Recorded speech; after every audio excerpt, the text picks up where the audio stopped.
Plano ng Department of Justice na ilipat sa Caballo Island ang mga bilanggo mula sa minimum at maximum compound ng New Bilibid Prison. Ayon sa DOJ, ito ay upang mapaluwag ang naturang piitan at habang wala pa silang pondo para sa itatayong bagong kulungan. Si Ria Fernandez sa detalye. Plano ng Department of Justice na pansamantalang ilipat sa Caballo Island ang mga bilanggo sa minimum at maximum security compound ng Bilibid para mapaluwag ang nasabing piitan. Ito'y habang wala pa ang budget para sa itatayong bagong kulungan sa Nueva Ecija na may inisyal na halagang 50 bilyong piso. Actually, nung isang araw lang yun, lumipat si incoming Director Alex Balutan doon.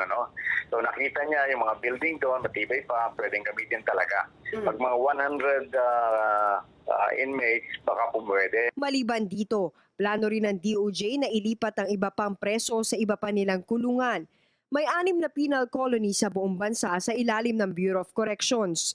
Ilan dito ay matatagpuan sa Aplayan, Mindoro, Davao at Leyte. Doon na lang magtayo ng mga prison facilities na it will cost very little, not 50 billion na magagastos natin sa Nueva Ecija. Para sa PTV News, Ria Fernandez. Po si Aljo Bendijo, subscribe na sa PTV YouTube channel. I-click lang ang subscribe button.